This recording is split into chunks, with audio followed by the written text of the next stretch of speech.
A silver-haired witch lounges with a sly, teasing confidence that hints at the chaos waiting ahead. Beneath the brim of a wide purple hat, she rests her chin on her arm, her bright smile radiating a dangerous, playful charm.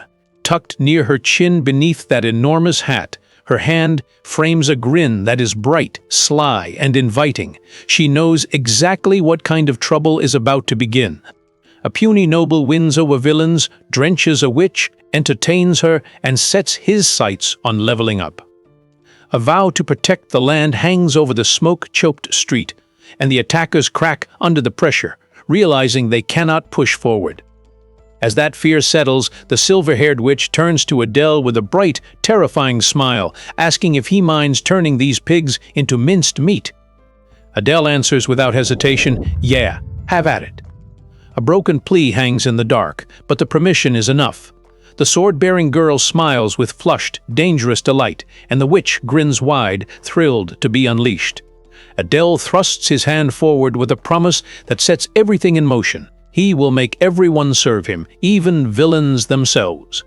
Behind him, the silver-haired witch watches with quiet intensity, turning that outrageous vow into the first spark of a dangerous alliance. Several years earlier, a young Adele beams with harmless pride, clutching a book as he introduces himself as the son of the Lord who rules over Riedlik. Beneath that cheerful claim, the city of his domain spreads out, setting the stage for the noble life he is meant to inherit. Eager to become a proper lord, young Adele thumbs through his book until he finds a map of Riedlish and the surrounding lands. He names them with bright confidence: the Kingdom of Ardals, Margrave Randhill's territory, and Count Mejure's land. Then the realization hits him sideways. He somehow knows every name on the map, despite it being the first he has ever seen. A startled gasp slips out. The names hit him like a physical shock. Every place he just recognized belongs to the game. Ardell's Miracle. He gulps, the reality locking in with cold certainty. He has reincarnated into a game world he used to play in his former life. His first reaction is pure awe. Reincarnation is real, but the thrill curdles the instant the memory of his old self cuts in. The protagonist of the game did not look like this. He jolts, hands trembling, as the impossible truth sharpens. In the game, there was no character named Adele at all. Sweat beads as the real horror lands. Who the hell did he reincarnate into? He searches his memories and comes up empty on Adele, but Riedlik sparks a dark recognition from mid-game. The memory turns poisonous.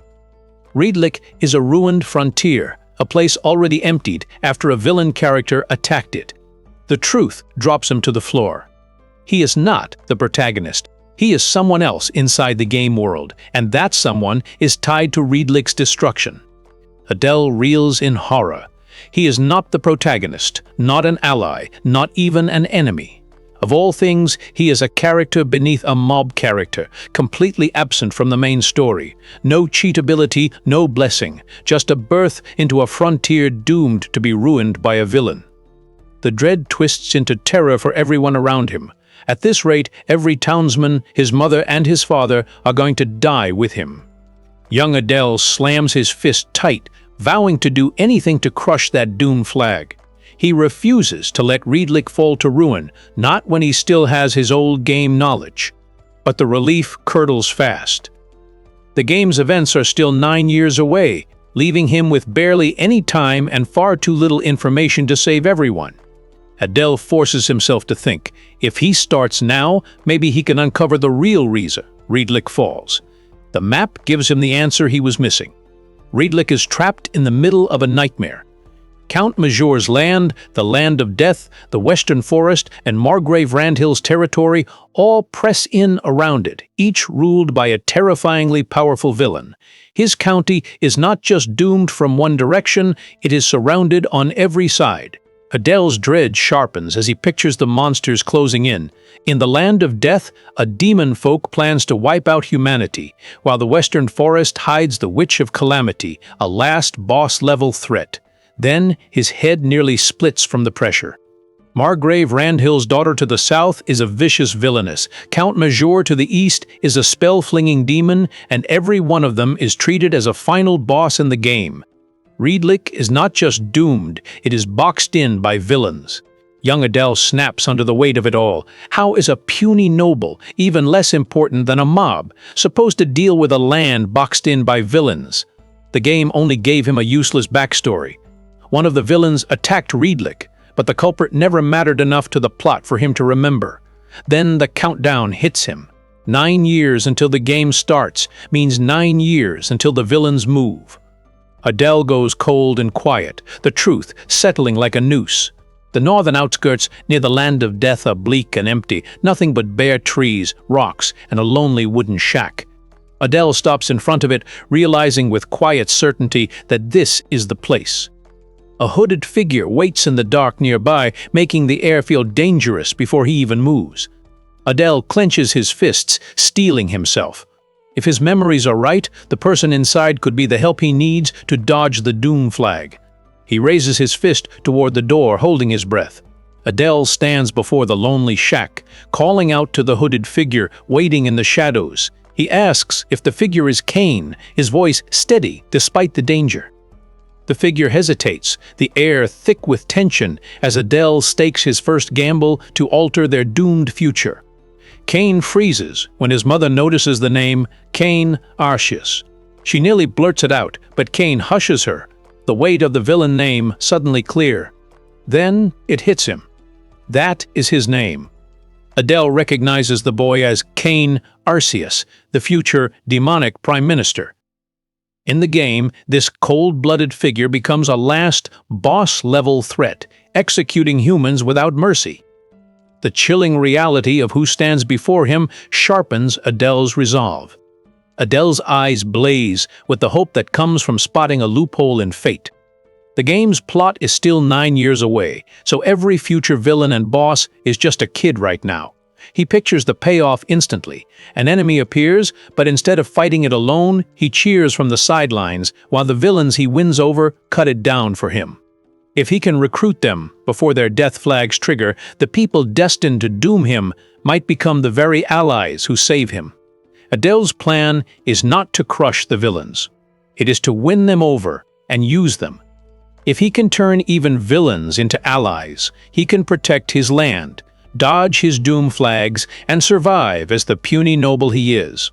Adele is still stuck on how to win the villains over when his mother's cough suddenly sparks an idea. They enter Kane Arceus's childhood home, where a bedridden woman surrounded by flowers looks up and asks who they are. They are met by a bedridden woman who apologizes for being stuck in bed before snapping at them, while a little girl asks if they are Kane's friends. The pointed ears give them away. Adele realizes both are demon folk, hiding in this ramshackle cottage to escape human persecution. Adele realizes Kane's sick mother is the key to winning him over. In the game, humans will expose the demon folk family's hidden house, drive them off, and her death will push Kane into a revenge that decimates the kingdom. The long-haired girl tells her to sleep again because she still has a fever, then apologizes for forgetting to introduce herself. Adele steps forward and introduces himself as the legitimate heir to the Lord of Riedlick, Chris Riedlick. His name is Adele Riedlick. The young demon folk girl gasps in shock at the word Lord, while the bedridden woman, Marcia, apologizes for the late introduction, her voice weak but polite. Marcia admits the truth. Her health keeps deteriorating. She apologizes to Master Adele, terrified she may have passed the illness on to him, and urges him to flee before it is too late. Adele only says, "I see!" Then his hand bursts with light, and he asks Marcia if she would believe him if he said he could cure her illness. Marcia sits up in bed, her eyes widening in disbelief as she stammers that it can be cured. Adele's mother watches from behind as Adele meets Marcia's gaze with absolute certainty, answering that of course it can. Adele stakes his life on the promise. If he is lying about curing Marcia, she can kill him. He asks what she says, and Marcia freezes, the offer too heavy to answer. At a dungeon in the northern forest, Adele finds Kane and his sister wondering how they ended up here. Cain snaps that he has no idea what they are supposed to do there, then doubts there is any miracle cure for Mercia's illness. His sister scolds him for speaking that way to the Lord's Son, but Adele just laughs and tells them not to worry. Adele picks a cracked stretch of dungeon wall and calls Mercia over. As Cain's sister steadies her, Adele asks the sick woman to cast a beginner-level water spell right there. Cain explodes, demanding why Adele is asking that when his mother is ill. Adele answers that is exactly why, and Cain admits he does not get it at all. Adele keeps his voice even, saying a beginner spell is enough because Mercia has been bedridden for so long. Cain snaps that she has no energy for this, but Adele just sighs and asks if he is running away. Cain turns to leave with Mercia, calling it hopeless and saying it was foolish to trust a human, while his sister cries out his name. Adele presses Cain with deadly seriousness, reminding him he is staking his own life on this and daring him not to run away from it. Mercia freezes, then asks if all she needs is a water spell. Cain blurts out her name in shock, but she still begs him to let her put her faith in Master Adele. Cain gives in with a frustrated fine, and Adele lowers the challenge to a beginner water spell, admitting he had been afraid they would just walk away. Mercia raises trembling hands and forces out a weak spell while Cain's sister watches in silence. Adele urges her to put everything she has into it, certain this will finally convince Cain. Mercia throws everything she has into the beginner water spell. The dungeon wall erupts under the impact, a violent splash blasting across the stone as Cain watches in stunned silence. Mercia's beginner water spell detonates like something far beyond beginner magic, blasting a roaring flood through the dungeon and hammering the stone pillar. Cain can only stare, stunned into silence by the undeniable proof that his mother's magic is still there. Cain shouts, asking why that was so powerful, as Mercia stares at her own hands in utter shock. The sheer force of the spell defies all logic for a bedridden patient, leaving the boy completely bewildered by the sudden display of raw, magical power. Adele smiles and explains that Mercia's sickness is why the spell went so wild. Cain can only blurt out a confused, "Ha!" and demand what Adele means, but Mercia is already trembling with tears. She looks to Cain and Master Adele, eyes wide, as the truth hits her. Mercia whispers that it feels like her body became so much lighter when it was so heavy before. Then she steps into a puddle, wonders how this happened, and slips, crashing into Adele with a yelp. Mercia clings to Adele after finally standing, breathless and embarrassed, apologizing because it has been so long since her legs held her. Adele simply tells her it is fine, but Cain can only stare in shock and call out his name. Mercia's voice trembles as the truth settles in. Since her illness began, she had expected to die without ever standing on her own again, so being able to stand now feels impossible. Mercia breaks into grateful tears, trembling as she smiles and says she truly cannot thank him enough. A soft "no" slips out before Adele answers gently that he only did what was natural. Adele smiles in relief, glad his game knowledge plan actually worked. Then the awkward payoff hits. Mercia's wet shirt turns see-through, she blushes hard, and Cain freezes, flustered, thinking it is obvious but still embarrassing. Mercia's legs still betray her, and she collapses back onto Adele in a mortifying squish. She panics at the thought of Cain seeing his mother like this, sure every point she has earned will go straight down the gutter, and insists she is about to get up. She gasps an apology, blushing hard. Adele, trapped beneath her, tries to sound calm, but inside, his thoughts spiral as the situation gets even more absurd. Cain blurts out the only question that matters: how did Mom get cured by simply casting a spell? Mercia echoes it in shock, while Adele stammers before forcing himself to explain it plainly. Mercia's sickness was mana illness, a condition where mana builds up so heavily inside the body that it starts acting like poison. Mercia freezes at the name, trying to understand what Adele just revealed. Mercia freezes at the realization that such an illness exists, whispering that there was such an illness. She turns to Adele, but he quietly says no. Overwhelmed, she calls him Master Adele, and Cain, humbled, apologizes for all the insults he has thrown his way. Cain's fist tightens as he admits that demon folk have been put through hell by humans so far, and that he could not bring himself to trust Adele. Mersha stands silent, stunned by the confession. Then Cain turns to Master Adele and says he was kind enough to teach them a way to cure Mersha, even risking his life, and he begins to declare his name. Cain drops to one knee before Adele and swears to pledge his loyalty to him forever. Adele freezes, completely caught off guard by the sudden oath. Cain freezes, stunned by Adele's answer, before his fierce loyalty melts into quiet relief. Adele reaches for him from the wet stone floor and smiles, saying he is glad to have him. Mersha watches in silence as Cain takes his hand, the oath settling into something warmer than mere duty. A few days later, Cain brings tea and calls out to Master Adele.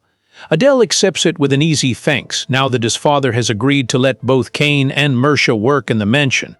Then he notices Mersha is already training in the dungeon, and the maid confirms it. She has been casting water spells exactly as he instructed. Cain grapples with the cruel reality of his mother's condition. Bed rest offers no cure for her mana illness, the overflow only turns poisonous within her. Adele calmly explains that casting spells is the sole method to vent the excess, finally making the boy realize why water magic saved her life. Mersha gazes at Adele with profound awe, praising his extensive knowledge. He tries to brush it off as mere mechanics, but her expression softens into something much deeper. He did not just cure her, he hired a demon folk pair without a trace of prejudice, forging Cain's silent vow to repay this debt for the rest of his life. With Cain's loyalty secured, the deadly route where the demon boy turns on him is erased for good. Adele shifts his attention to the next looming threat, planting a hand on the map. He points toward the western forest, the feared domain of the silent witch, and the room goes dead still. Mersha's new clothes are plain and roomy, carefully designed to accommodate her fragile condition. The back opens wide, with a ribbon tying just under her bust, allowing the fabric to hang loose rather than cinching her waist. A Legacy Guild banner hangs over a quiet hall, naming Sorano, Susumu, and Sorani. Beneath those names, a silver-haired witch in a wide purple hat smiles with sly, teasing confidence, setting the stage for the encounter ahead. 3 months later, life in the mansion settles into a steady rhythm. Cain spends every spare moment drilling with his sword, filling the air with sharp, determined cries. Mersha has found her place in the kitchen, greeting Adele brightly each morning, and for now, the looming danger feels just a little farther away. Adele tucks into Mersha's breakfast, deciding her cooking is something he genuinely looks forward to. When he asks if she is heading into the dungeon again for her mana treatment, she confirms it, and he quietly steels himself. It is finally time to begin his conquest of the Witch of Calamity, and he will accompany her. Mersha leads the way into the forest with a lunch basket in hand, treating the dangerous trek like a grand adventure. Cain follows close behind with clenched fists and fierce determination, while Adele keeps pace with quiet resolve. The puny noble is finally ready to drench the witch. Deep within the northern forest, the dungeon hides a devastating secret on its lowest floor, the silent witch, Sienna. Her mana is so immense it could decimate the world, and rumors claim anyone who lifts her seal gains terrifying power. But Adele knows the uglier truth from the game. She did not become a monster by choice, she was twisted by a wicked person's betrayal. That betrayal will eventually warp Sienna's fate into the dreaded Witch of Calamity, but that disaster belongs to the future. Adele still has 9 years to maneuver, which is why he chose this dungeon to treat Mersha's illness while positioning himself ahead of the coming catastrophe. He must reach the deepest floor before anyone else can lift her seal, though his grand plan immediately runs into Mersha's massively overpacked lunchbox. Cain asks if they are having a picnic, but Adele shuts down the assumption immediately. Today is only a scouting run, not a deep dive. Cain cannot hide how fired up he is, begging to push a little deeper now that they have come this far. His mother quietly praises the effort he has been putting in every day, and Cain eagerly promises to show Master Adel the results of his relentless training. Adel smiles, promising he will look forward to the day Cain can finally show him those results. He knows this dungeon requires at least level 20 to clear, meaning the boy has a rough climb ahead, and Adel cannot help much in a fight. Cain's eyes light up with a firm, "Right," while Mersha, kneeling on the blanket, eagerly asks if she can start casting magic spells too. Adel knows he still has a little breathing room before someone breaks Sienna's seal and drags her into darkness. He is determined to make the witch his comrade as soon as possible, a plan Mersha enthusiastically backs. His thoughts then lock on to Sienna herself, remembering the witch's gorgeous figure and undeniable appeal. Adel imagines the perfect outcome. Once the seal is broken, a dazed and flushed Sienna will touch her lips and thank him by name. She presses close, whispering that she, as his big sis, will fulfill any wish he desires, indulging in pampering play. Adel goes bright red at the purring promise until Mersha's voice suddenly shatters the sweet mood with a furious, "Hey! Ko!" Cain freezes the instant Sienna appears, his voice cracking as he stammers in pure shock. Mersha snaps at him for barging in, while Sienna, caught completely off guard, can only mutter in confusion. Sienna's expression darkens into pure fury. She glares at the intruders, her mind already labeling them as nothing more than a bothersome human nuisance. Sienna lifts a flickering flame in her palm, muttering that explanations no longer matter. Her anger hardens into a lethal threat, vowing to make their bodies understand exactly how furious they have made her. Magic erupts around her in a violent, impossible-to-ignore surge. Adel's stomach drops as the sheer pressure of Sienna's magic floods the chamber. He realizes with horror that her power is on the level of a final boss, and Mersha stiffens beside him under the crushing weight. Sienna bears a vicious grin, declaring that anyone who incurs the witch's wrath will regret it forever in the afterworld, leaving Adel scrambling for a solution. Adel barks an order for Mersha to throw a water spell immediately. He knows Sienna's devastating magic is slow to charge, giving their weaker spell a narrow window to land first. With the counter ready, he shouts for Mersha to strike now. Adel points straight ahead and screams for Mersha to blast the spell directly at the witch. Mersha panics so hard she can barely form words, shrieking in terror, but she still throws everything she has into the cast, sending the water spell ripping forward. Sienna stands soaked and fuming, snapping that they got her drenched in water all over again. The others can only stare in confusion until she introduces herself like it should be obvious. The real shock hits when they realize the fearsome witch is actually a child, leaving a flustered Sienna demanding to know who they are. Sienna's illusion shatters completely, leaving Adel asking what she even means by an illusionary spell. She explains that the adult body they saw was just a fake crafted with magic, and the child standing before them is Witch, Sienna's true form. She insists the grown-up version simply had more presence, though the reveal leaves her embarrassed and defensive. Sienna confirms the grown-up body was only an illusion, and Adel's mind races to the worst possible interpretation. If that glamorous figure was just a fake, then this little body is the one she will keep for life. He goes pale, asking if this is truly her permanent form, while Sienna just stares back, completely lost. Adel drops to his knees, the words, "illusion spell," "fake," dragging out of him in pure disbelief. Mersha panics and calls out to him as he clenches his fist, unable to process the truth. The glamorous witch he had been so eager to meet shatters in his mind, and he turns his despair squarely on the game developers. The seductive illusion of Sienna's adult form shatters completely around Adel, and his profound disappointment explodes into a furious, desperate cry. "Curse you developers!" Still on his knees, Adel tries to understand what Sienna meant by calling them a nuisance and saying they were behind it. Her answer has nothing to do with his shattered fantasy. She is talking about their water spells. She jabs a finger at them, exploding with rage that she has been getting soaked every single day because they keep blasting water magic in her dungeon. Sienna latches onto the thought of being submerged in water, and the accusation suddenly feels much bigger than a petty complaint. Adele admits they have been casting water spells, but Mercia quickly defends them, insisting it was only on the first floor. Sienna cuts through the excuse. The water trickled down from floor to floor until it reached the deepest chamber where she was sealed, flooding the very place she was trapped.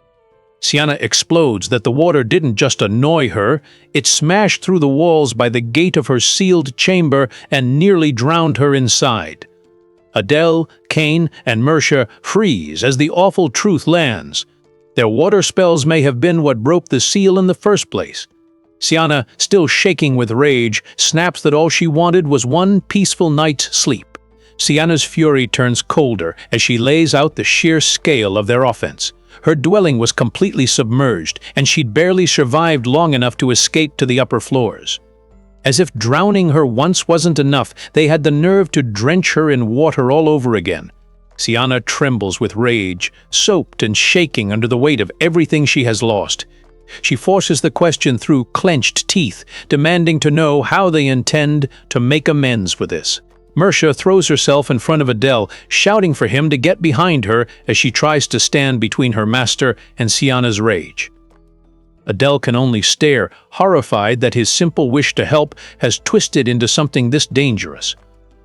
Sienna's presence turns black, her eyes gleaming like a death sentence, and Adele realizes he has stumbled straight into another doom flag.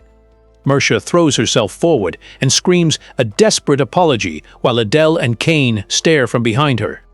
Sienna freezes in shock, and Kane's eyes go wide as Mercia admits the truth. She has actually been the one casting the water spells, all as part of the treatment protocol for her mana illness. Sienna's rage catches on the truth. They'd never meant to drown or destroy her. Mercia steps forward anyway and takes the blame entirely on herself, begging Sienna to spare Adele and Kane behind her even if all that fury is turned on her instead. Kane can only whisper, "Mom!" as Mercia lowers her head and pleads with everything she has. Adele's face darkens as the truth fully lands. Sienna is right. He stops Mercia from taking everything onto herself and admits he shares the blame, since he was the one who ordered her to cast water spells here. He bows low, swallowing his pride and apologizing sincerely for the terrible trouble he caused, even if he never intended her any harm. Sienna's fist clenches, but her anger wavers as the truth finally sinks in. Adele bows low and gives her the apology she deserves, addressing her formally as Lady Witch Sienna and apologizing for their insulting behavior. The shift is tiny, but Adele catches it. She might actually be willing to forgive them, and he is ready to make it up to her no matter what she asks.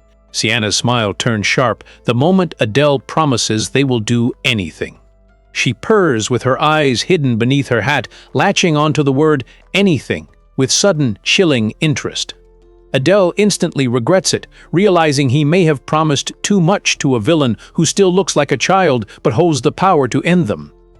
Sienna's rage flips on a dime. She beams, raises a finger, and chirps that she is famished, declaring they will make it up to her by treating her to a proper meal.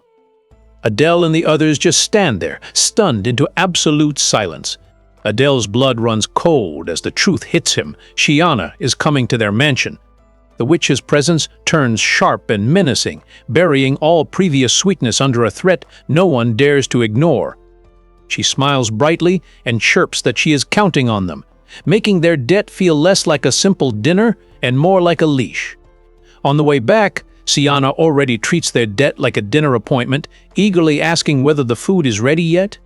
Mercia tries to keep things calm, assuring her it will be ready in a bit. Beside them, Adele shambles along in total gloom, muttering that illusion arts are fake and still crushed, that the grown-up form was nothing but a trick. The Legacy Guild's banner hangs over a library-lined hall, naming Sorano Susumu and Sorani.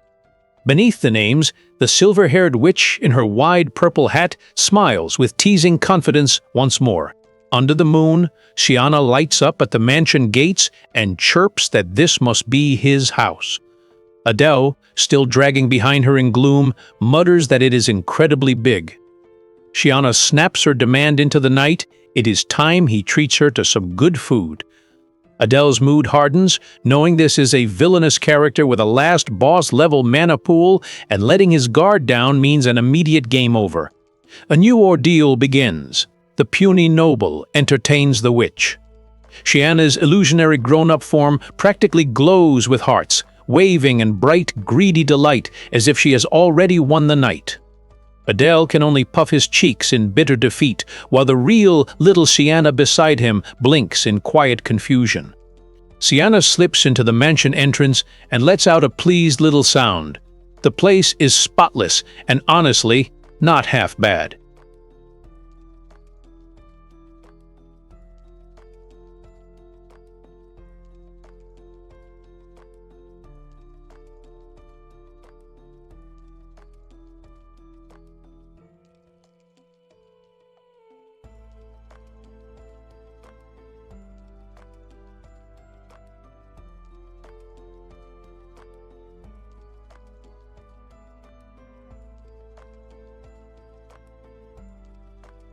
Adele breaks into a cold sweat, but forces the answer out anyway, vowing that he will do everything in his power to entertain her. Shiana's smile turns dangerous as she points straight at him. No matter how noble-born he is, she has not forgotten him submerging her and her room in water, and she will make sure he makes it up to her. Adele freezes under the threat. Later at dinner, Shiana is already in full feast mode with a party hat on and fork ready while the maids cheer around her.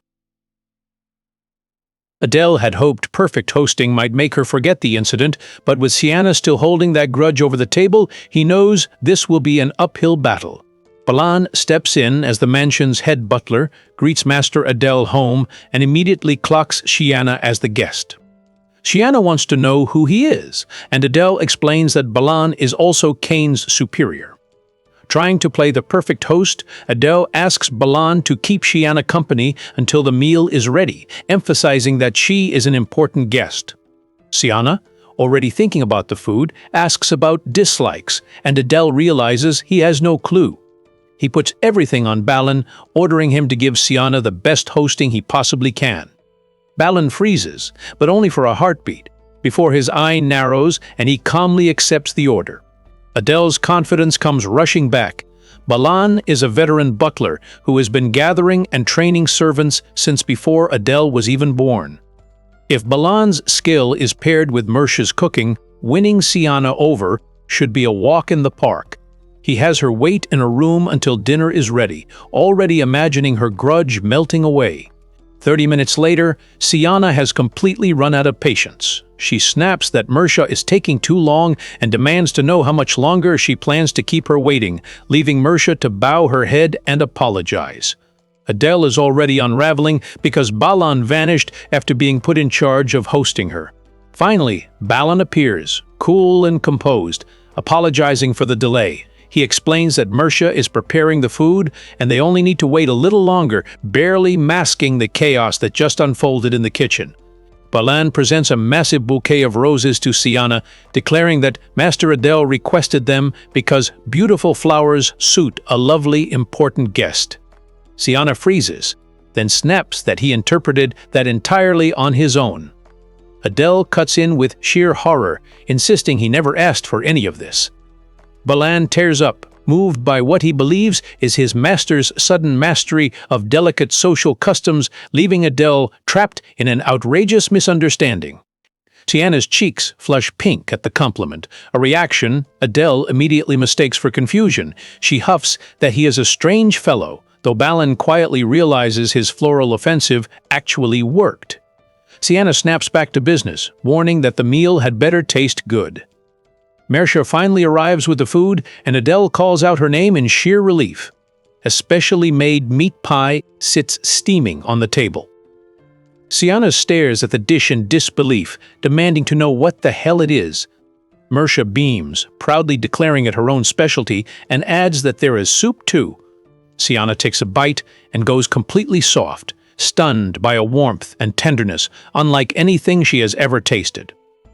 Mersha covers her mouth in relief while Balan smiles. Adele is floored by the rich flavor, realizing that winning over a woman who has lived this long means everything. He stares at the table, wondering if this is finally the key to getting through to her. Adele's relief curdles into shock as the truth hits him.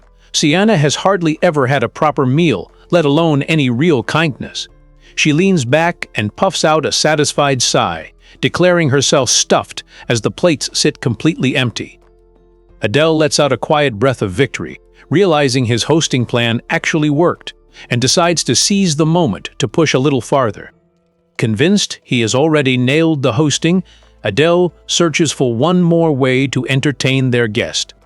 Mersha takes the cue and offers Siana a bath, insisting the mansion's bathhouse is massive and perfect for washing away her exhaustion. Siana is caught entirely off guard.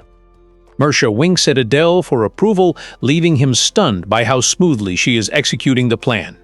Mersha offers to wash Siana's back in the bath, and the witch quietly gives in. Adele calls out, still deeply uneasy about the two of them being alone together. Siana thanks him for the concern, but Mersha insists she simply cannot bring herself to believe Lady Siana is dangerous. Siana ends the exchange with a soft, lingering request, leaving the tension hanging in the air. Mersha answers with a steady promise that she can be counted on. The vast bathhouse swallows Siana in steam and scale, prompting her to half-joke that she might be able to swim in it. Mersha gasps as Siana stands there wrapped in a towel with her arms spread wide. Siana's embarrassment snaps back instantly with a sharp warning. Try any funny stunt, and she will burn her to ashes. In the steam, Mersha is relieved. Siana enjoyed the bath. Siana is startled to learn the servants use the exact same bath as their master. Mersha says the staff raves about it too, crediting Master Adele for being exceptionally accommodating. When she adds that her son Cain has never once joined her in the bath, Siana's mind instantly fires back. Not a chance. Siana presses Mersha on why she always bathes with someone else, warning that it is far too risky while they are both naked. Mersha answers that she only gets in the water with people she trusts, and Siana goes completely still as the meaning lands. Siana snaps that Mersha is contradicting herself, but Mersha flushes and points out that Siana came in with her anyway. Blushing furiously, Mersha blurts that she is heading to the main tub and rushes off, leaving Siana caught in the steam. The bath finally gives Mersha a moment to breathe, and she lets out a relieved sigh. Siana apologizes for dunking her during the illness treatment. She admits she never imagined a little girl like Mersha would be living down in the dungeon. Mersha flusters and mutters that she isn't little. The steam turns the whole exchange soft, awkward, and oddly intimate. Siana bristles at being treated like a child. She snaps that she is a mage who has lived for 1,000 years, far older than Mersha, and warns her not to apply human terms to her. Mersha accepts that, but admits Siana really does look like she could be her son's age. Then, cheeks flushed, Mersha calls her a very adorable young girl, and Siana freezes, hit by the word far more sharply than she expected. Siana jolts in the steam, still burning from being called adorable. She snaps that she is a witch and demands to know if Mersha realizes exactly who she is talking to, especially after watching her cast spells. Mersha calmly admits she knows. Siana stays indignant, insisting no one should speak so lightly to her after witnessing that kind of power. Even so, Mersha concedes the point with a soft admission that she is struggling to put her feelings into words. Mersha confesses, soft and a little wistful, that she cannot help imagining how nice it would be to have a daughter Siana's age, someone she could share a bath with. She smiles, saying she is happy she got to spend this time with her. Siana is struck silent. Her eyes tremble with the weight of it, and beneath all that ancient pride, something warm and painfully lonely finally cracks through. Sienna's composure cracks first. Her face goes blank, her voice catches on a weak stutter, and before she can finish asking what Mersha even is, her foot slips hard against the bath floor. Water explodes beneath her. A full-body panic takes over as she loses her balance and crashes through the water. Mersha's calm bathhouse moment shatters into frantic shouting, the tender silence instantly replaced by steam, splashes, and spiraling alarm. Mersha is in full panic, clasping her hands and begging Adele's forgiveness. Adele tries to wave it off, insisting it is fine and there is no need to be sorry, though Sienna is still sprawled out from the bathhouse mishap. He assures Mersha that Sienna wasn't hurt and sends her off to prep the bedroom with Balan while he looks after her. Balan cannot resist asking if they shouldn't prepare a room for the pair, and Adele snaps at him to just go already. Adele's imagination detonates at the thought of Sienna waking up furious and blowing the entire house apart. He sits there with her head in his lap, stuck wondering how to fix this mess, while Sienna murmurs in her sleep. She stirs, bleary and lost, before a distant cry pulls her back with a faint, confused sound. Sienna wakes in a daze, and Adele quickly explains that she slipped and fell in the bath, asking if she remembers anything. She only trails off, trying to piece it together, and Adele is flooded with relief.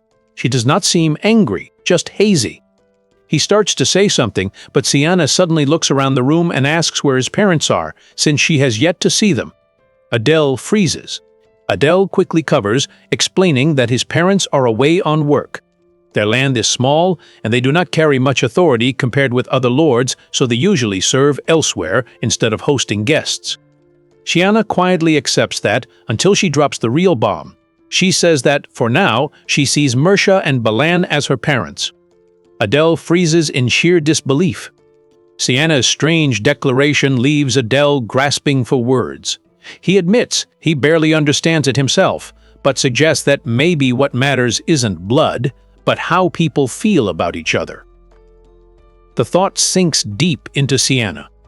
Before that weight can settle, a maid arrives to announce that their rooms have been prepared.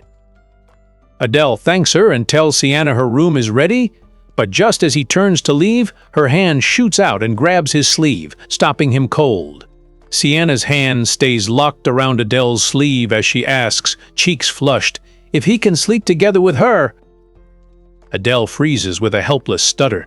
She quickly clarifies that she still wants to speak with him. The request lands so hard he can only stand there and mutter in total confusion. Adele jolts awake beside Sienna, staring in total horror. Somehow, after she asked to sleep with him, he has ended up sharing a bed with the 1,000-year-old witch. His thoughts spiral, wondering how it came to this, if she got angry again after they talked, and why Balan looked so happy about it. To Adele, this feels like a situation where he might never wake up again. He startles and calls out, only for Sienna to answer from the pillow with a shaky, half-asleep reply. Lying beside him, Sienna suddenly asks about that maid and what her illness was. Adele realizes she means Mersha and explains that mana illness happens when the body stores too much mana, turning toxic and rotting from the inside out if not released. Sienna quietly understands, realizing that is why Adele had Mersha cast water spells every day in the dungeon. Adele answers carefully, claiming he found himself sealed there before he knew it. But inside, he is deeply suspicious. Why is Sienna so curious about Mersha? And did the maid tell her something in the bath? Sienna lies beside him with a strange, bitter certainty. She knew exactly what she was supposed to do. Her duty was simply to give power to whoever lifted her seal. Adele recognizes the pattern from the game. This is the backstory programmed into her. But Sienna's memory turns dark. Everyone who freed her feared her power and kept far away. Sharing a bed, a meal, or a bath like today had been impossible for her. The pattern repeated again and again after they used her. Every single one of them sealed her back in the dungeon. Use her. Fear her. Lock her away. Repeat. Sienna clutches the blanket beside Adele, bracing for the same ending as always. Once people used her power, they would fear her again and seal her away. Adele can only stare, stunned, as her thoughts drift back to Mersha in the bath. That maid, who should have feared her, treated Sienna like a daughter, while Sienna had spent ages being hated as a monster. For the first time in 1,000 years, someone looked at her with warmth instead of terror. Sienna curls tighter into the blanket, shaken by a feeling she cannot name. Sienna's silence carries more weight than any scream. Adele realizes she was left completely alone in that dungeon, with no one who ever tried to truly know her. Even after her seal was lifted, she was only used, never understood. Now Mersha has treated her like a daughter, like a person, and that sudden kindness must be leaving Sienna painfully confused. Adele can only wonder what feeling she buried in all that darkness. In that windowless, underground dungeon, Sienna sits alone among scattered books and half-finished studies, waiting through the crushing silence. Hundreds of years pass with no one coming for her except those who want her power. The question cuts deeper than the seal ever could. What feelings did she bury while waiting, completely alone, to be freed? Sienna lets out a tiny, offended sound from the bed, making Adele jolt. Then, cheeks pink, she blurts that she thought he was quite adorable, leaving him completely stunned. Adele's embarrassment flips into panic, wondering if she is mocking him. Sienna quickly denies it, flustered, but the teasing has already cracked the tension. Adele turns serious and asks what it felt like when Mersha called Sienna her daughter. The question catches her completely off guard, and she can only whisper in response.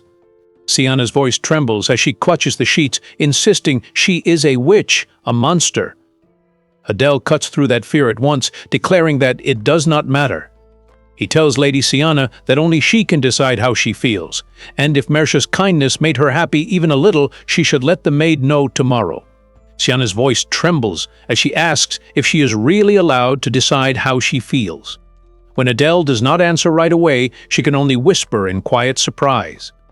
Beside her, Adele lies awake in bed, stunned but relieved that he somehow survived the night without dying.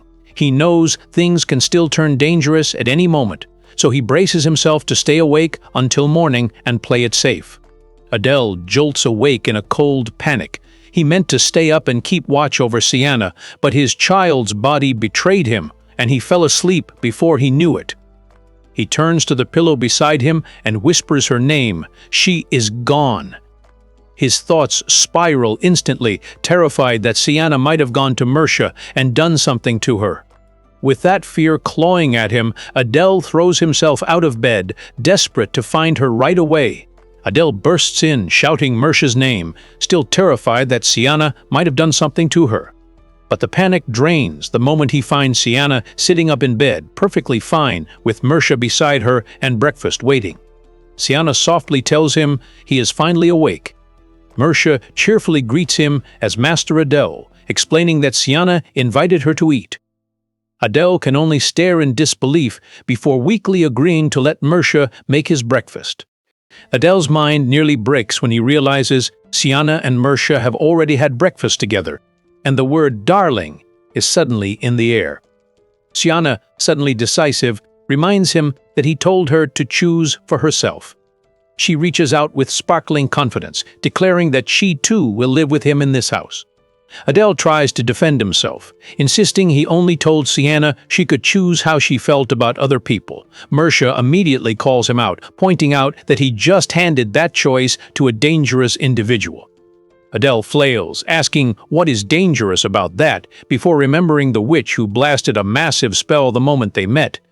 Mersha beams, proud that he at least understands the risk. Breakfast is called for everyone, and the house feels calm enough that Adele nearly believes he has successfully won Sienna over. Nearly. The thought catches in his throat. Or did he? The next morning, Adele is fast asleep, but Sienna is already awake, hovering at Mersha's door in a nightshirt. She fumbles shyly through the maid's name, trying to ask something, while Adele peeks up from the corner in startled silence. The Legacy Guild leaves its mark on the quiet morning, with Serrano Susumu and Sorani standing as the architects of this tale. Ryujin, Yukigo, and Shojojo provide the translation and cleanup, closing the chapter on a peaceful note. Adele finally gets a quiet morning to himself. With tea warming his hands, he lets the peace settle in, confident that Kane and Sienna are already his comrades.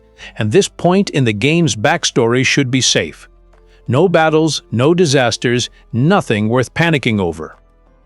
He relaxes. Until Sienna comes bursting in with bright, dangerous confidence and declares that they are heading straight for the deepest floor of the Western Forest dungeon. Adele can only freeze in sheer disbelief. The day opens bright as laundry snaps in the wind, with Mersha grinning and Sienna close behind, carrying a basket.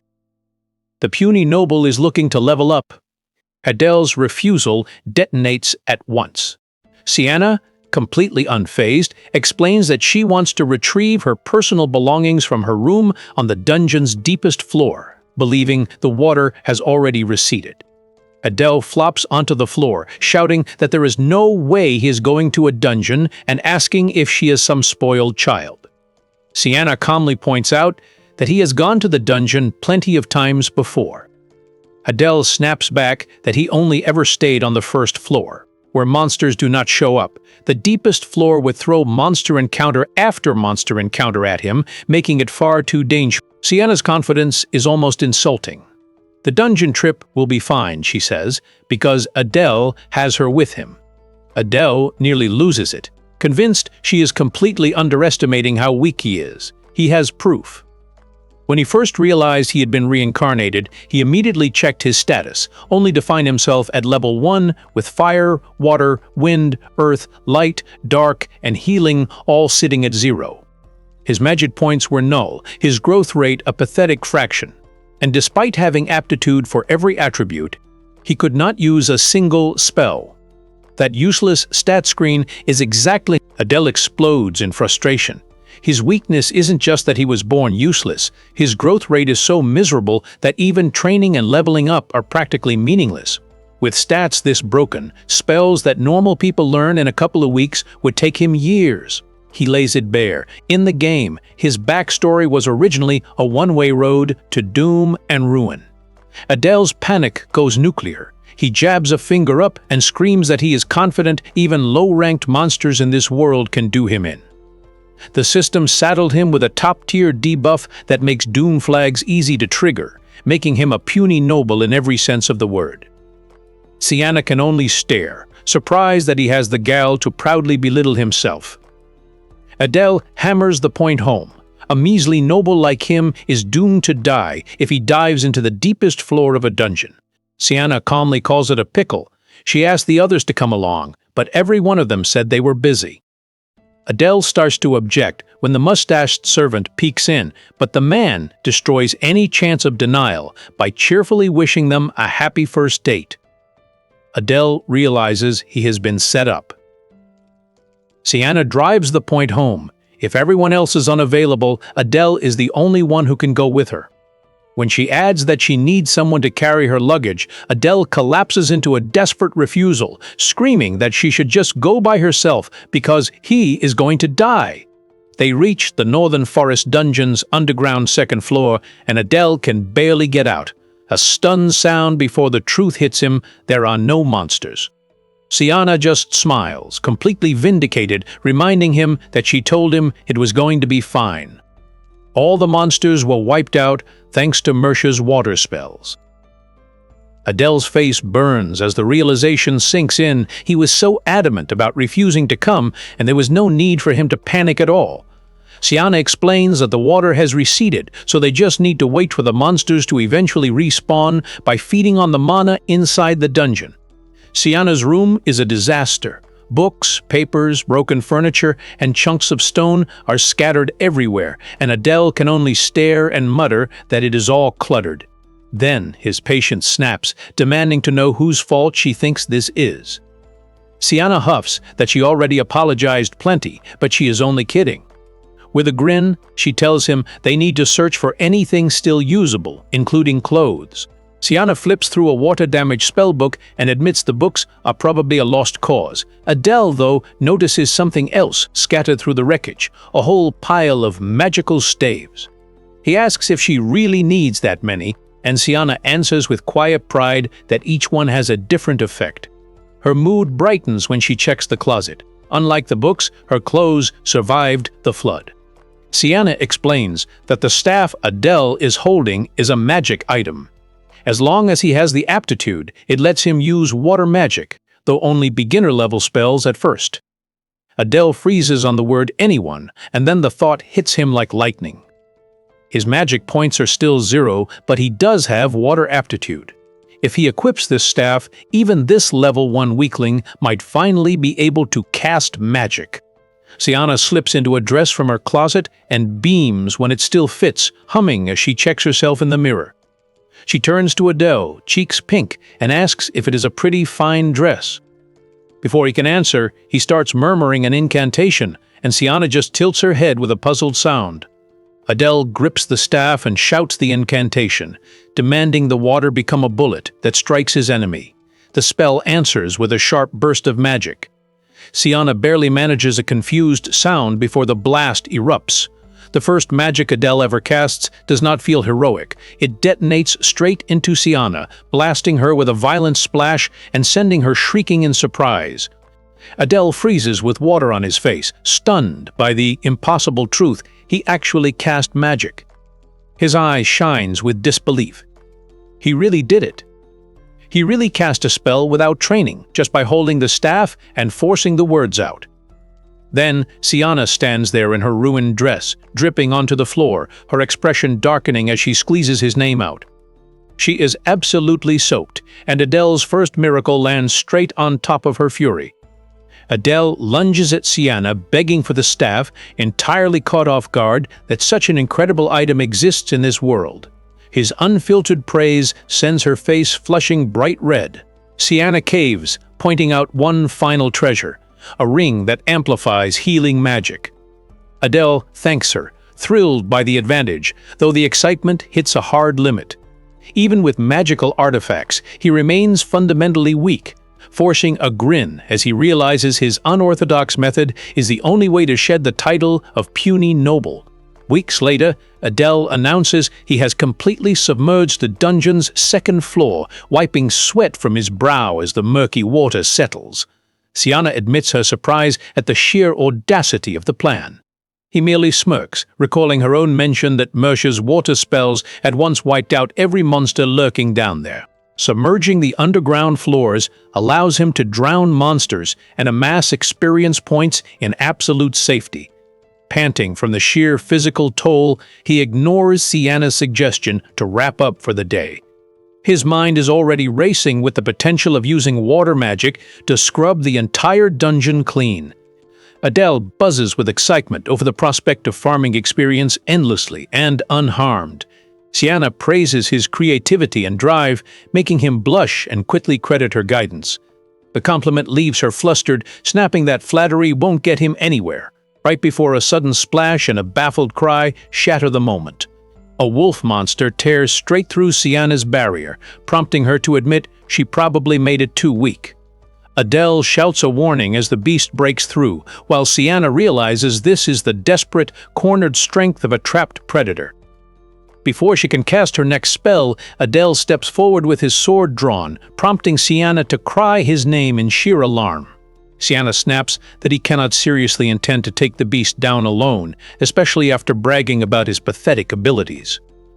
Adele fires back that her daily assistance has granted him a solid chunk of experience, and he is certain he has finally leveled up enough.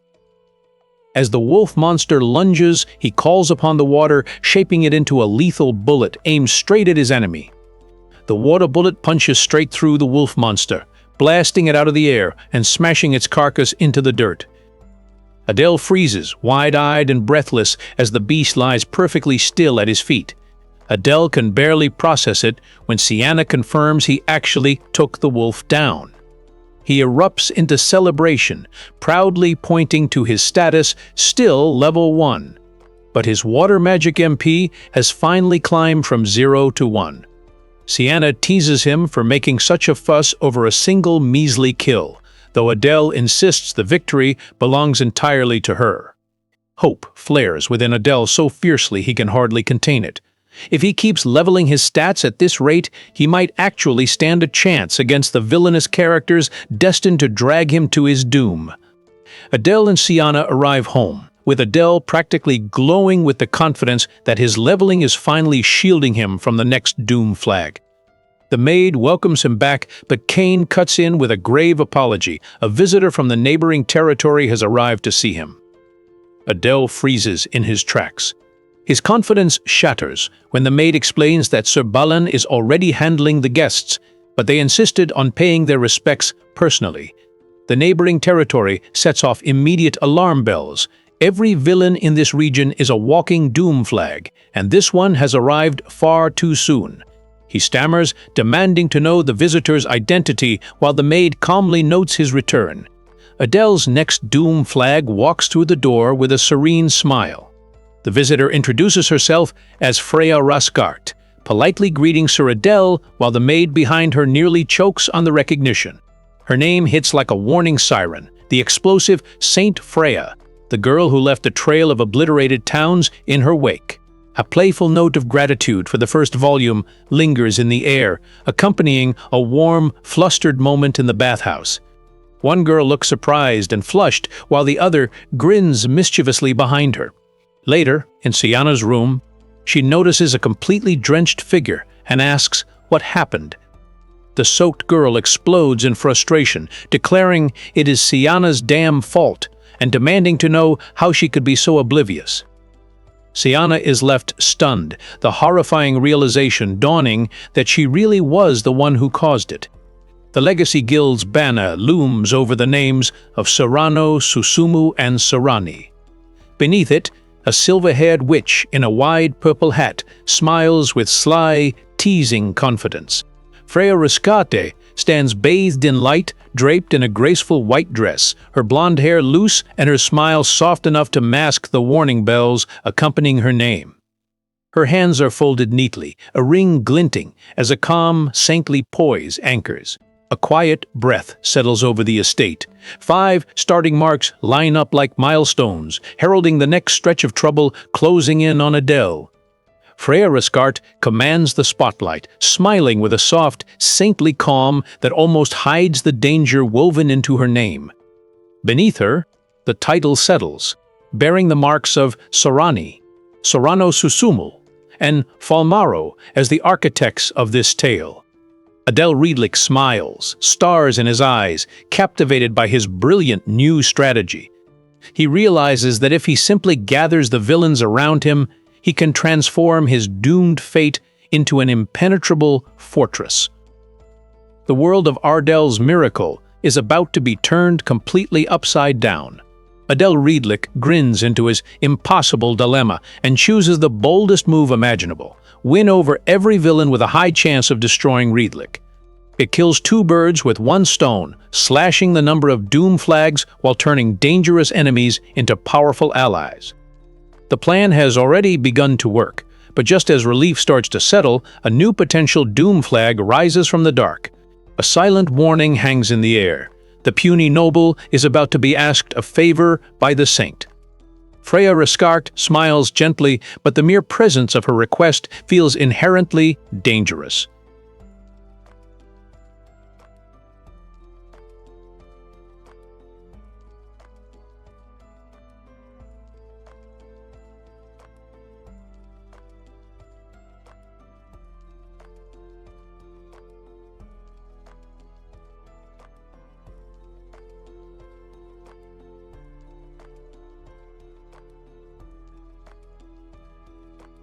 Freya Rascarte greets Adele with a gentle smile, offering her name with saintly grace. Adele freezes internally. He remembers her appearing around the mid-game of Ardel's miracle, and the sheer fact that she is visiting him at all sends his thoughts racing. The title of saint is not casual praise. It belongs exclusively to those chosen by the religious organization known as the Cathedral. Adele's thoughts snap to Freya's future. Saint Freya blasting cities apart, leaving nothing but rubble, and triggering a catastrophic doom event. The realization terrifies him, making him wonder if the world is forcing the plot back on track and dragging Riedlich toward ruin. Freya's eyes catch his, and she smiles with saintly grace, declaring it an honor to meet him. Adele forces a polite reply, expressing gratitude that she came all this way. A servant announces the guest room is ready, and Freya accepts, leaving Adele to twist his thoughts in panic, knowing he cannot simply turn her away. Adele Riedlich escorts Freya Rescarte through the mansion on razor-sharp alert, privately swearing to keep his guard up and evict the explosive saint before she reduces his home to rubble. Freya smiles with perfect saintly manners, thanking him for accepting her on such short notice. Adele insists it is no trouble at all, but as tea is served, Cain can only sit nearby in heavy, watchful silence. Freya Rescarte sips her tea with a soft, innocent look, and that harmless first impression only makes Adele's panic spike. He desperately wonders how someone so gentle goes berserk and starts annihilating cities. His thoughts slam into the nightmare version of her, a sweet-looking saint harboring extreme, world-ending urges to destroy. Freya sips the black tea and smiles sweetly, noting that it tastes wonderful, while Cain sweats nervously. Adele's thoughts spiral, convinced a terrifying fury is hidden behind that saintly face. He tells himself he must pay the utmost attention to every word, but then a maid calls out from the doorway, bringing a fresh wave of dread. Adele recognizes Sienna the second she appears, already sipping tea, while loudly demanding plenty of milk and sugar. Mercia sweats profusely, certain Sienna's sheer entitlement could set the explosive saint off in the worst way possible. Adele cannot simply order her to leave. If villain turns against villain in a violent clash, Riedlich will be wiped off the map entirely. Adele tries to sound casual, asking what brings Freya to his estate today, though internally he is hunting for a polite excuse to eject her. Freya smiles sweetly over her tea, explaining she was near his land for her duties as the saint and thought she should pay her respects. Adele answers politely, but the words ring hollow. The visit feels far too convenient to be innocent. Adele asks Sienna if she knows Freya's name, and Sienna instantly brightens, leaning in to ask whether the saint brought any gifts. Freya freezes, apologizing that she came in such a hurry and forgot.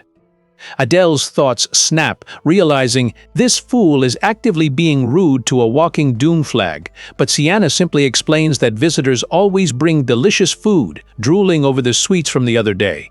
Freya tries to keep the visit pleasant, offering Sienna the sweets she received at noon.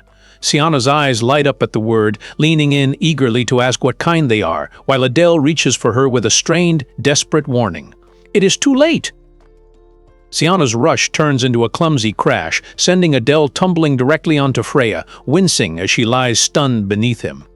Adele freezes inches from Freya, a choked apology barely escaping his lips as she stares up at him, flustered and breathless. The reason is painfully obvious. His hand has landed squarely on her chest with a soft, undeniable squish. He rockets backward in sheer panic, bowing and stammering his deepest apologies, while Freya quietly insists it is fine, though her face burns bright red. Adele recoils as Freya clutches her burning cheeks, reading the blush as a death sentence, certain she is furious enough to erase him from existence. He bows until his back aches, apologizing to the venerable saint for the unforgivable insult. Freya manages a shy smile, quietly telling him not to worry about it, but the reprieve leaves Adele sweating, locking in one absolute rule for survival: he can never mess up again. Sienna, munching on sweets in her witch hat, casually asks if saints are really supposed to be that amazing. Adele panics internally. The sweets might be great, but this conversation is a lethal trap. He tries desperately to steer the topic away from Freya's capabilities, but Sienna's blunt curiosity is already poking directly at the explosive saint's patience. Freya calmly explains that saint is an official title, granted only by the cathedral, a religious order devoted to God and keeping the world peaceful.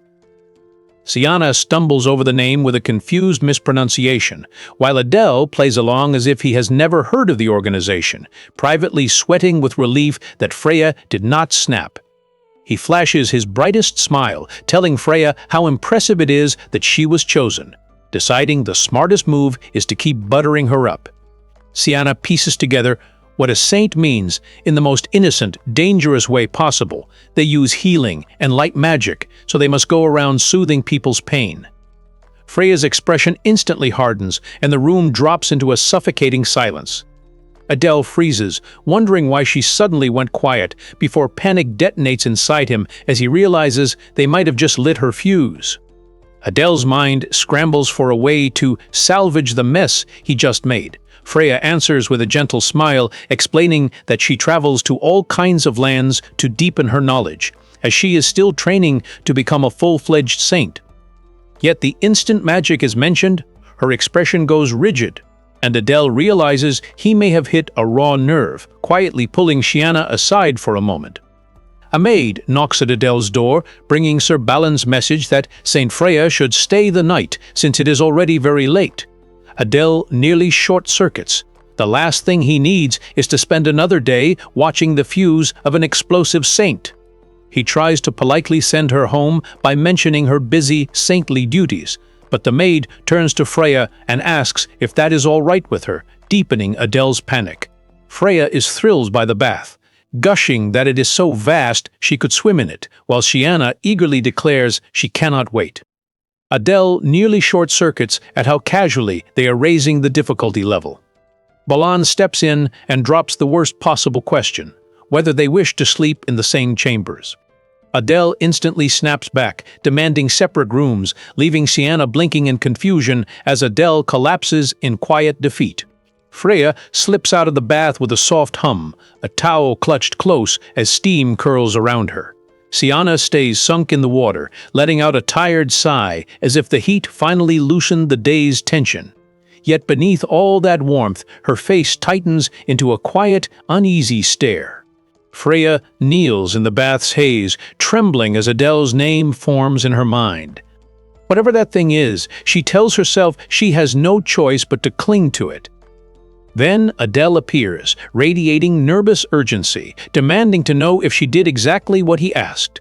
Sienna, still in her witch hat, confirms she appraised the saint's status just as Adele requested. Adele nods, recalling how Freya's face turned pale the moment magic was brought up earlier. He asked Sienna to appraise her for a specific reason, and now he needs to know what she found, especially as Sienna admits something deeply bothered her about the results. Sienna's appraisal reveals a status that makes Adele freeze. Light MP 0, Dark MP 3, Healing 0, Skill Derangement 1, and the title Loved by a Wicked God.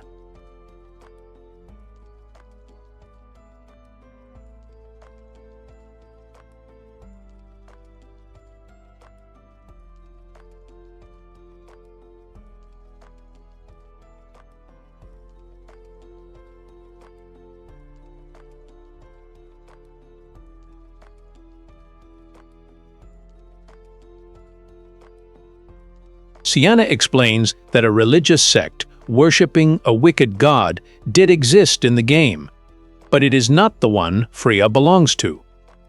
The real mystery is why Freya's status is so completely broken. Sienna points out that the numbers do not add up for a normal saint, leaving Adele to piece together a terrifying new reality about his guest. Sienna calmly drops the rule that changes everything. Explosions can happen even without fire magic. Adele immediately struggles with the concept because Freya cannot use fire, meaning there should be no way she is causing blasts. But Sienna clarifies that if an attribute is negative and someone has 0 MP for it, forcing that spell can trigger a massive explosion, and Adele jolts as the horrifying answer lands. Adele blurts that negative attributes sound impossible, and Sienna shrugs, admitting she only heard the idea from someone else. Adele's mind races through the game's rules. Negative attributes never existed, MP never dwindled, and yet Freya somehow keeps causing explosion incidents without fire aptitude. The kicker is that she was still chosen as a saint, even with 0 light and healing MP. The existence of the wicked god lands like a shadow over everything. Judging from Freya's behavior, Adele is certain she has realized her status is not normal. If all of this is connected to the explosions she has been causing, he decides there is only one thing to do: confront Freya and talk it out. The next day, Adele brings Freya out to the barren outskirts of the land of death, the city reduced to a distant, hazy line behind them. Freya follows uneasily, asking why he has taken her so far from town. Adele answers that almost no one ever comes here, and Freya quietly agrees, noting the place truly does feel deserted. Adele promises Freya that whatever she tells him now, he will keep it to himself and not breathe a word to a soul. Freya is caught off guard, then softly asks if something is weighing heavily on his mind. Adele answers that she is perceptive through and through. Freya's composure shatters in the open. She clutches herself and calls to Sir Adele, desperate enough to declare him the only person she can rely on now, begging him to help her. Adele freezes, stunned by the crushing weight of that trust as her plea hangs heavy in the air. Sia fumes at the table, aggressively devouring the sweets Adele prepared as an apology while a butler calmly pours tea. "That cursed Adele! How dare he leave me out?" she snaps, and Adele can only offer a tiny, helpless, "I'm sorry."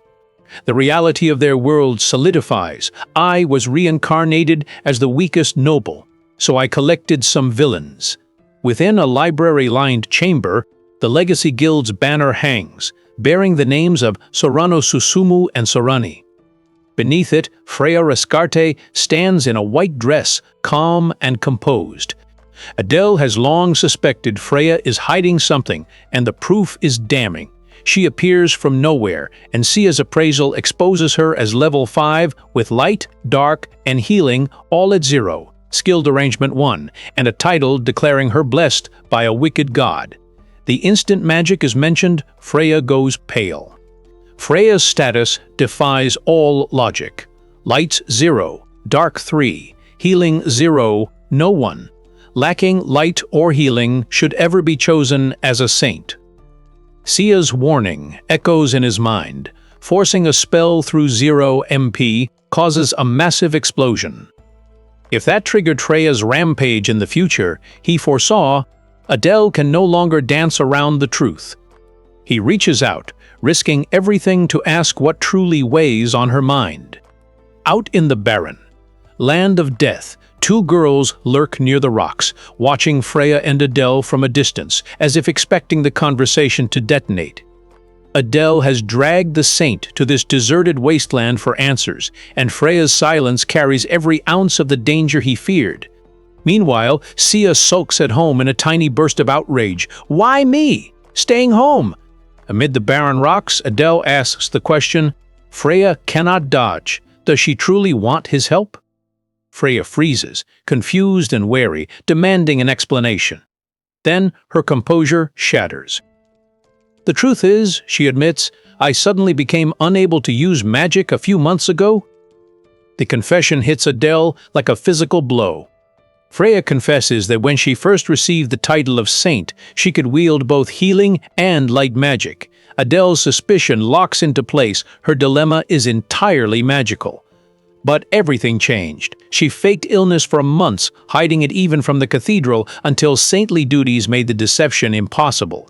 She tried relearning magic from scratch, burying herself in books, but every effort yielded nothing. That desperation drove her to Adele's rumors. Across from her, Adele pales under the crushing weight of her words. Freya reveals why she came to Adele's territory. She heard the heir to the Lord of Riedlich suddenly regained his magical ability, and she clung to the faint hope that he might be her salvation.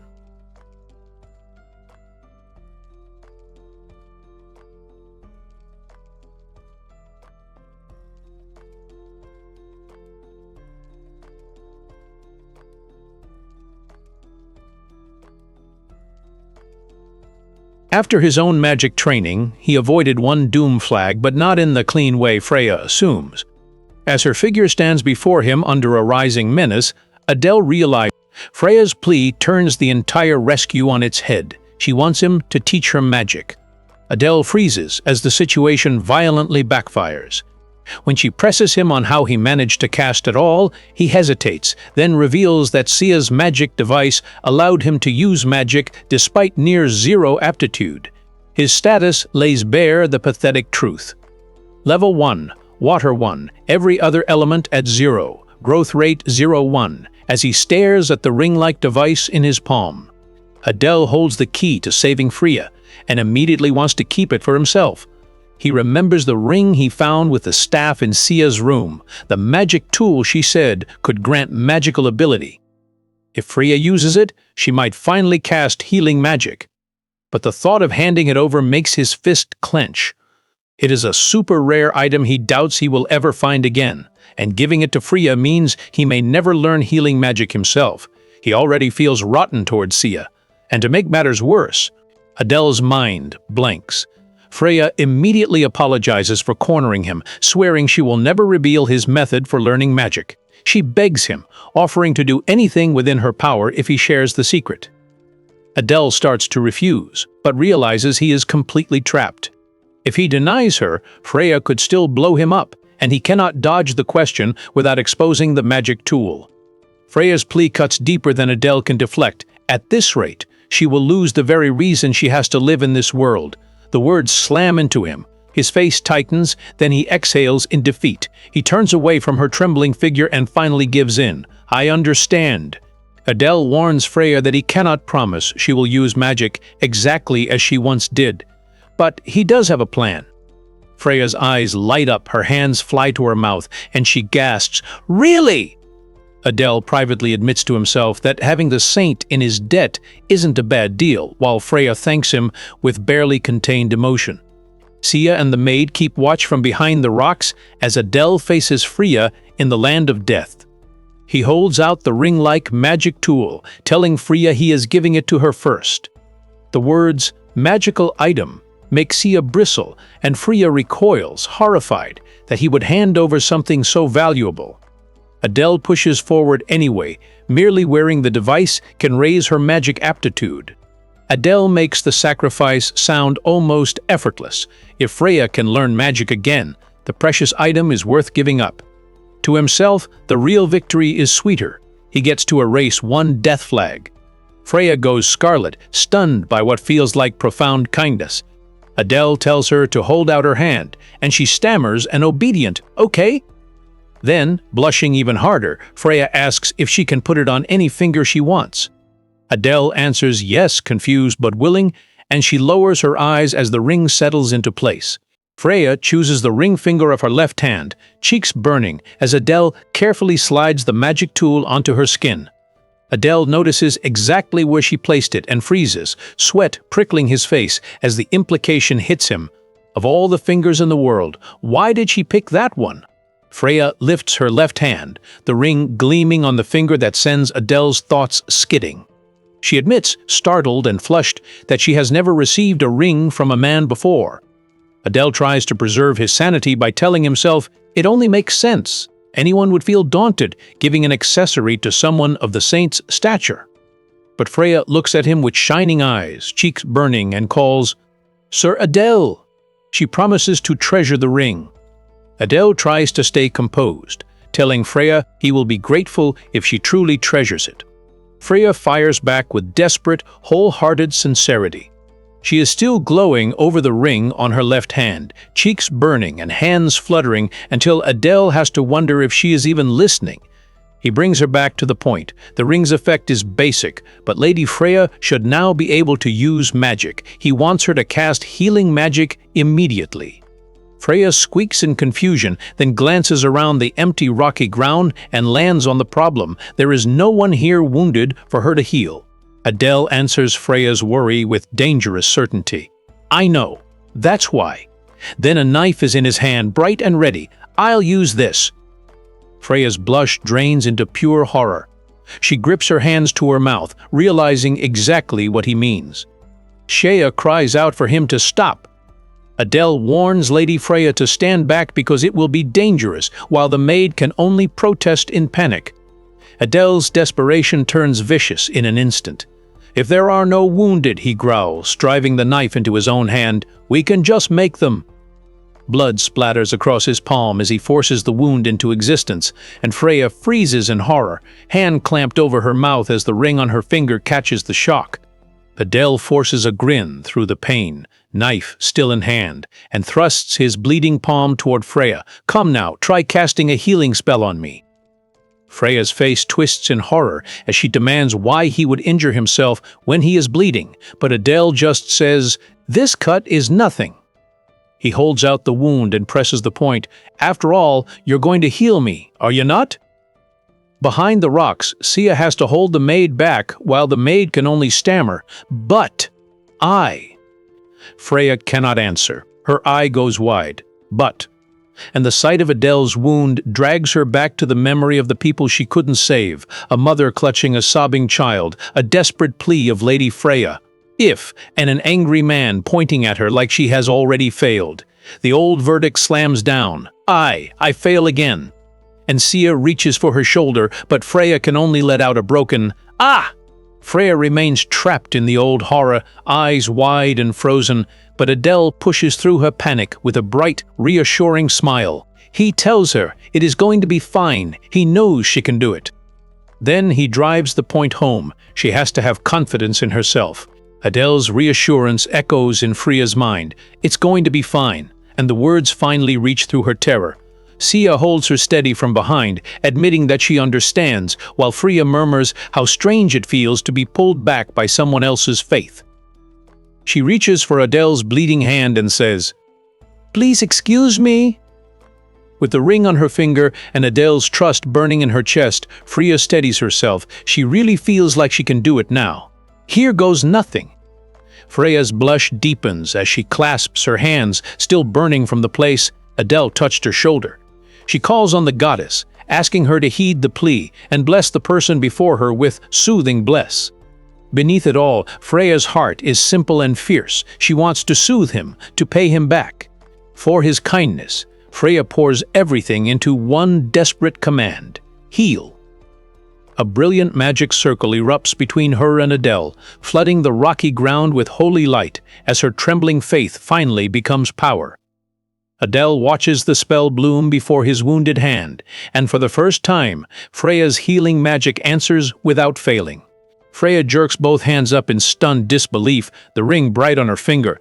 The relief hits her first, tears gather in her eye as she whispers, "Thank goodness." Then Adele stares at his palm and realizes the cut is gone, his hand is healed. Freya clutches herself, shaking with the impossible truth she can use magic. She is so glad she put her faith in Sir Adele, and as his blood still dots the cracked ground, his name trembles from her lips. Freya breaks down in tears, hands clasped tight against her mouth, overwhelmed by the miracle that her magic finally answered. "Thank you very much," she chokes out. "Truly, I can't thank you enough." Adele only smiles softly and brushes off her gratitude, saying it was nothing at all. He is genuinely glad he could help. Freya's heart pounds as the realization sinks in. Adele let go of a valuable item and even hurt himself just to help her. "Sir Adele?" she breathes, shaken by how noble he seems. Then Adele grins and throws up a peace sign, and Freya melts beside him, cheeks blazing and heart sparkling. What a lovely person he is. Freya is still floating in a dreamy, overwhelmed haze, barely getting out an eye. While Adele's calm instantly cracks, he thought he was a goner. The truth lands hard in his thoughts. He has never cut himself before, so he sliced his own hand far deeper than necessary, and because Freya hesitated before casting, he had to grab her shoulder just to encourage her. Still, Adele settles into a satisfied smile. Freya's issue is fixed for now. Healing magic won't make her explode, and he is absolutely done with ever feeling that pain again.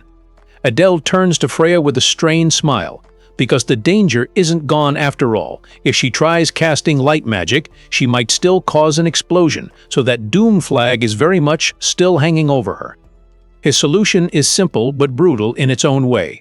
Keep casting healing spells like she just did with the ring on, and her magic aptitude will steadily rise. Freya takes that in with quiet intensity, the lesson hardening into resolve. Repeat the process. Keep doing it. Don't stop. Then she catches the next implication and asks what happens once she returns to the cathedral. Freya takes Adele's training plan in the most dangerous way possible. She thinks he means he will keep cutting himself over and over until her aptitude rises enough. Adele jolts in panic, sweating and shouting that he has absolutely no such intention. But Freya is already lost in the romance of it, cheeks flushed and hands clasped, whispering, "Oh my, Sir Adele!" and marveling that he would hurt himself for her sake. Adele screams that is not what he said. Adele can only throw up his hands in panic. "No! As Freya rushes toward him with sparkling, dangerous devotion. She calls him Sir Adele and leans close, cheeks flushed, and swears that she, Freya Raskart, will not waste his gracious thoughtfulness. She will follow his guidance no matter how many times it takes, until her mana is completely depleted. Adele can only stare back, utterly stunned by how badly she has misunderstood him. Freya, flushed and glowing with dangerous devotion, offers Adele the knife and begs him to hold it, then sweetly asks if she may cut him instead. Adele's last scrap of composure cracks. He raises a hand and manages only a strangled "Give," before finally exploding, "Give me a damn break!" Freya takes that as permission. "All right, here I go," she chirps, and the blade lands. Stab! Sending Adele screaming into the sky. At the cathedral gate, Freya stands beside Adele with a carriage waiting, his hand still bandaged from what he did for her. She thanks him warmly, then admits with quiet relief that she has finally been released. Adele tries to brush it off, but Freya's thoughts suddenly sharpen. She remembers something important. The moment she became unable to use magic was around the time she met a certain person. Freya's suspicion tightens around one nameless figure, someone the chief priest introduced her to, someone the clergy all claimed they didn't know, leaving her with almost no real memory of them. Adele thanks her for the valuable clue, even if he doubts the cathedral itself created his doom flag. Still, he files it away. And beneath that danger, one thought brightens his day. Now that Freya can use magic again, she won't need to visit him anymore. Finally, he can get some peace. Freya catches Adele before the goodbye can settle, calling him with a nervous little, "Sir Adele?" When he turns back, she lowers her head, cheeks flushed, and asks the question she has been working up to, "May I come visit you again?" The words crush Adele's hopes for peace on the spot, while everyone nearby freezes in stunned silence. Adele's last hope for peace is crushed when his mustached butler cuts in and grants Freya's request with a booming, "Of course you may." Freya lights up with a "Really?" then leans from the carriage, waving and promising, "I'll definitely come again." Adele waves back with a polite, "Please come by whenever you want." And the butler beams, congratulating him on getting so close to Lady Saint and calling it nicely done. Adele's mind snags on one horrible phrase, she'll come visit him again. To him, it isn't romance, but a nightmare of Freya chasing him with holy desperation, blood, and blades.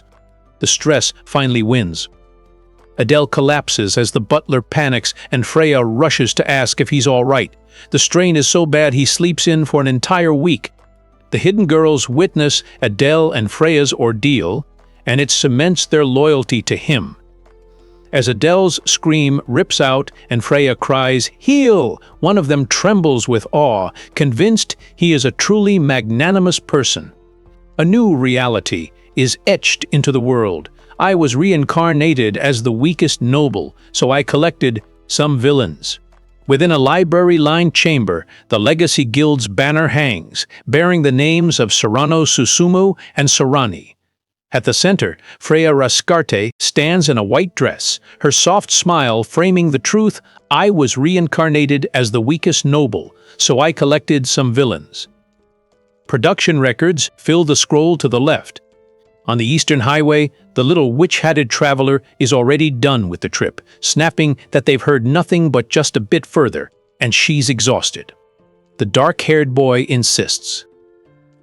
Master Adele said they must be close, while Freya scolds the bickering as infuriatingly impatient, and the witch-hatted one fires back with a sharp, "What you say, runt?"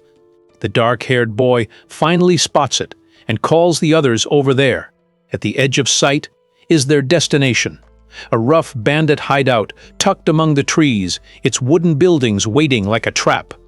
In a warm kitchen, a smiling maid grips a knife and a tomato like she's enjoying the prep far too much, while the younger maid beside her stares into a bowl with bright, flustered excitement. Tarts, tomatoes, garlic, bread, and another knife crowd the counter around them, turning the moment into a cozy cooking bustle. The mission is set. The puny noble invites a knight to join him. A few days earlier, Adele lifts his cup and calmly lays out the next move. "I'm thinking of heading east." Freya immediately sharpens up. "East? So you mean Margrave Randhill's territory?" But Adele shakes it off. He doesn't intend to go that far. Randhill is small, poorly fortified, and dangerously exposed. If a territorial dispute breaks out with its neighbors, it will be the first to fall. Adele's confidence turns clammy when he remembers Freya's sudden attack, an irregular event his past life's knowledge never prepared him for. The memory leaves him breaking out in cold sweat, but it also sharpens his resolve. Staying alert to known future events isn't enough. He needs real military strength, troops ready to handle any dire situation that comes his way. This trip east is the first step toward building that safety net. Freya can accept that Adele needs strength, but she still presses him on why that means heading east. The maid points out the ugly cost of soldiers, money, attention, and the risk of provoking nearby nobles. Adele answers with a sharp little "reveal bandits." He knows a gang is hiding beyond the eastern highway, around the circled spot on the map, and he wants to fold them into his ranks as mercenaries. The witch-hatted girl can only manage a startled, "Oh?" Adele moves with absolute certainty, knowing a dangerous villain lurks in the hidden house ahead. Securing that man means gaining loyal soldiers and a vital shield against his looming doom. Freya clings to him in disbelief, questioning the sheer insanity of recruiting a band of cutthroats. Freya doubts such a despicable lot would ever accept a noble's higher offer. Expecting bloodshed, Adele tasks Cain with guarding him during the tense negotiations, resting a reassuring hand on Freya's shoulder to steady her nerves. Mercia chokes on her words when Adele orders her to stay behind and hold the fort. He assures her that Sia will cover them with magic if anything goes wrong, but the mere thought of sending the children off alone leaves their mother terrified. Mercia bristles at being treated like a child, though Adele insists drawing attention is a risk they cannot take. Freya sparkles with newfound confidence. Sir Balin's grueling sword training has finally forged her into a true guard. She vows to protect Adele with her life, leaving him to stammer out a flustered, thoroughly disarmed "thank you." Mercia beams, offering to pack a hearty lunch for the perilous journey, which draws a weary sigh from Adele. When Freya asks for his preference, Lily immediately shouts her demand for a meat pie, forcing Adele to snap that they are marching to a bandit den, not a picnic. Freya squints at the bleak, dreary settlement, struggling to believe this ruin is the bandits' true hideout. Adele studies the rotting timbers, remembering a time before 9 years of decay hollowed out this once thriving village. From the brush, 2 watchful bandits spot the approaching group and hiss in alarm, mistaking them for royal pursuers. The bandits nearly laugh, the intruders off the second they realize they are just children. Adele scans the perimeter and frowns. The man he is looking for is nowhere to be seen. One of the thugs finally notices their fine clothing and sneers a warning to head home before the forest monsters claim them. The thugs clock the polished fabrics and realize these are noble children with attendants, instantly calculating a lucrative ransom. Blades flash, encircling Freya, Mercia, and Lily as a bandit sneers, threatening the children to behave while they bleed their parents dry. The bandits rush in with drawn steel, sneering that the nobles can blame their own parents for their miserable birth. Adele's resolve hardens. He calls Cain's name, and Freya darts forward, ordering the attackers subdued without spilling blood. Kane's blade slips from its scabbard in a heartbeat. The bandits' confidence shatters as Kane's blade meets their charge. Steel flashes, hammering one attacker backward with a strangled cry while the other scrambles desperately to defend himself. Adele knew Kane trained daily, but the sheer, brutal reality of the boy's skill still floors him. Lily's wide-eyed shock confirms the terrifying truth. Adele has gathered someone capable of turning nations to ruin as Kane drives the bandit back with a relentless, flashing exchange of blows. Kane stands cold and ready, leaving Adele stunned by the terrifying heights the boy's strength has reached. He looks down on the beaten thug and coldly notes his pathetic lack of skill, prompting a blushing, starry-eyed praise from Freya as the remaining bandits scramble backward in the dirt. A light-haired man with a bandana steps from the shadows, demanding to know what the commotion is and why his men are failing while the boss is away. Lily notes the arrival of more henchmen, but Freya remains perfectly calm, declaring the outcome will be exactly the same no matter how many fools step forward. A bandit carelessly blurts that Lily looks like a helpless kid, instantly snapping her temper. Before she can unleash a retort, Freya coolly interjects with a cutting remark that makes the insult sting twice as deep. Stung, Lily unleashes her illusion, magic, transforming into a stunning, statuesque adult woman and daring them to call her little now. The bandits freeze in absolute awe. Even a rattled Kane mutters that he has never seen a woman so breathtaking, earning a deeply smug smirk from Lily. Still wearing her adult illusion, Lily smiles with dangerous sweetness, purring that she won't treat them too badly. The bandits lose their minds with flushed excitement, right up until her fingers snap and lethal vines lash up from the earth to snare them. A vine snaps around a bandit's leg, and in a flash, Lily's ivy whips the entire gang upside down into the air. She laughs from below, taunting their pathetic numbers, while Kane and Freya stand guard as the dangling men beg to be let down. Freya remarks to Adele that these bandits are utterly useless.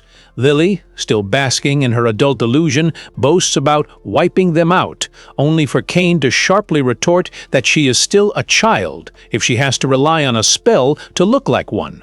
The bandit boss returns from hunting monsters to find his men dangling upside down, screaming for their lives. They swear it wasn't a beast trap, but a group of little runts that wiped them out, prompting Freya's eyes to sharpen with quiet, dangerous intrigue. The boss crashes into the clearing and effortlessly slices through Lily's mana-infused vines, sending the hanging bandits crashing to the dirt. Lily cannot hide her shock at his raw strength, and Freya's expression tightens as she realizes this man is the true target of their expedition. Randaj Bardas roars his name and crashes down on Freya with a devastating blade strike. She manages to block it, but the sheer, bone-rattling impact blows her guard wide open, allowing him to punish the opening with a brutal kick that sends her flying. Kane stares in wide-eyed shock, unable to believe the girl who just effortlessly overwhelmed a dozen men was sent flying so easily.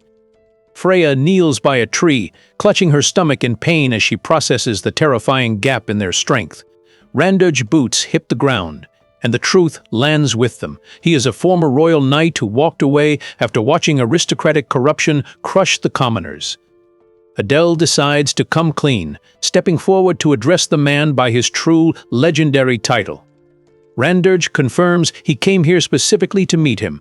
Randaj snaps that the kingdom surely did not send a child, demanding to know what this farce truly means. Adele panics and blurts out his real reason. He wants to hire every single one of them as mercenaries, leaving Randaj frozen in absolute shock. Adele stands his ground, laying his identity bare as the son of Riedlich's lord, and flatters Randaj's legendary swordsmanship. He offers the skilled warrior a chance to stop rotting as a highway bandit and serve under him instead. Randaj refuses to take the bait, sharply demanding to know if Adele truly understands why he abandoned the royal knights.